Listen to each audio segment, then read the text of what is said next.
Ciao a tutti giovani maghi, streghe e babbani di ogni età. Oggi per il tutorial sulle bacchette vediamo come realizzare la bacchetta di Drago Malfoy.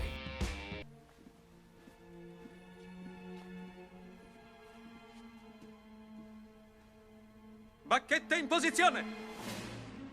Paura, Potter. Ti piacerebbe.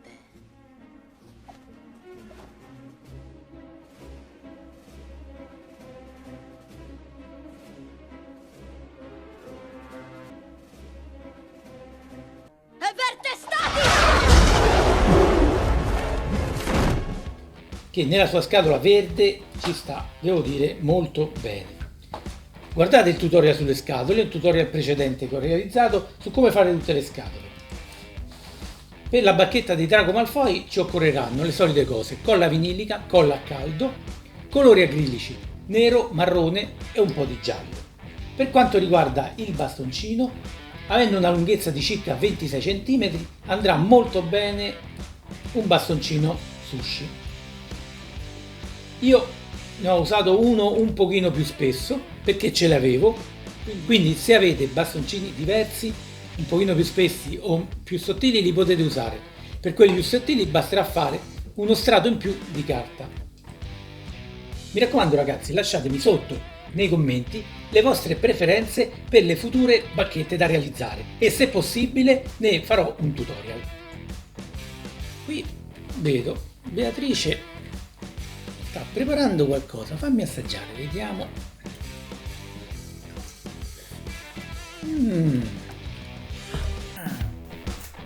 Pozione polisucco. Lo sapevo, gli deve essere caduto un capello. E adesso come faccio? Ci vorrà almeno un'ora prima che mi ritrasformi. Beh, almeno la voce.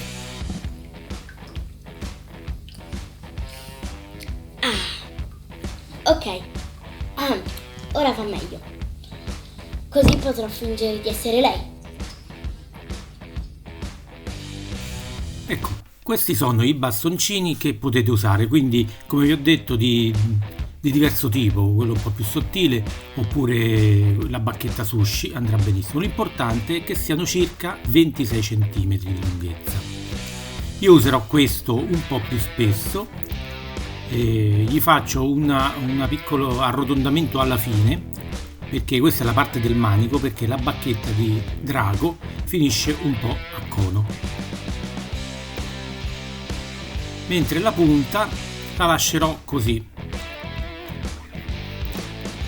Andrò soltanto ad arrotondargliela un pochino con un po' di colla a caldo.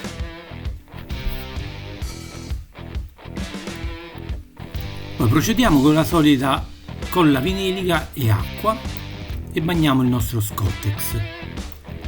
Posizionatelo in questo modo, deve prendere quasi tutta la bacchetta, tranne un pochino la punta,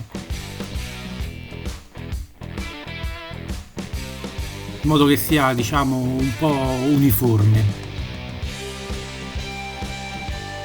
La parte dietro non ci serve e cominciamo anche a dargli un po' la forma del cono finale.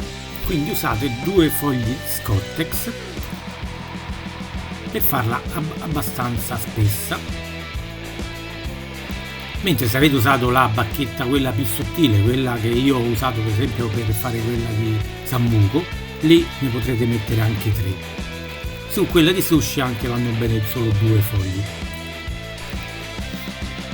E cercate quindi di dare la forma al conetto finale.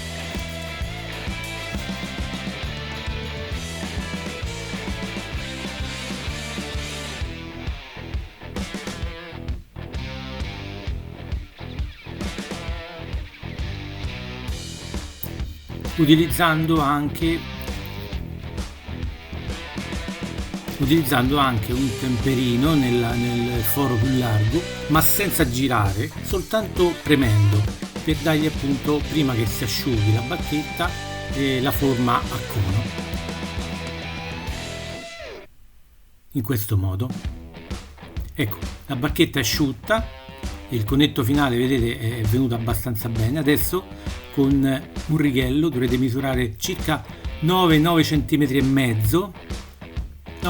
mezzo per fare il primo segnetto dove andrà il primo cordolino e il secondo a 1 centimetro di distanza, in questo modo. Questi due segni ci serviranno per la colla a caldo per fare i 2 cordolini caratteristici della bacchetta di drago.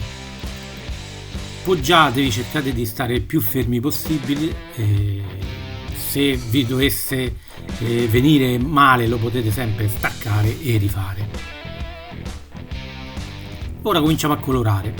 Io ho iniziato dal marrone normale senza nessuna aggiunta e ho fatto tutta la parte della punta fino al primo cordolino colorato.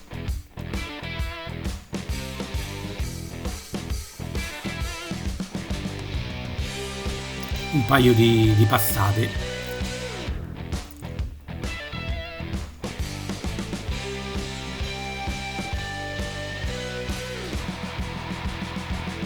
Quindi la facciamo asciugare e gli diamo anche un'altra passata. Ecco, nella seconda ho aggiunto un po' di giallo per schiarirla un pochino, visto che mi sembrava troppo scura. Voi, se guardate le immagini della bacchetta di drago, potete poi cercare di farla nella tonalità che più vi piace. Aggiungete il giallo però e non il bianco, perché il bianco cambia troppo il colore del marrone, mentre il giallo lo fa rimanere abbastanza caldo come tonalità. Il manico lo facciamo tutto nero.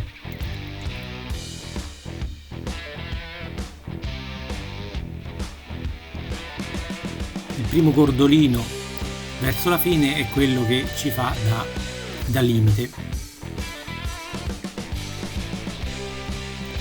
Io mi sono ispirato alla bacchetta del film, come sempre, però ci sono in commercio anche molte dove il nero arriva fino al secondo cordolino e sfuma un pochino dopo. Lo potete fare, se vi piace di più potete arrivare al secondo cordolino con il nero.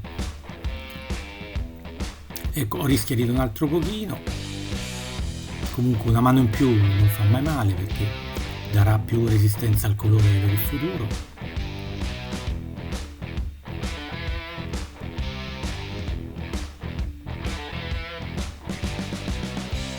Questa è pronta e va fatta asciugare. Una volta asciutta, vedrete, l'effetto è bello, è abbastanza regolare. La bacchetta di drago è molto semplice ma elegante.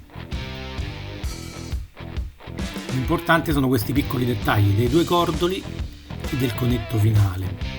Nella scatola verde ci sta veramente molto bene. Io ho uso questa, la tengo lì.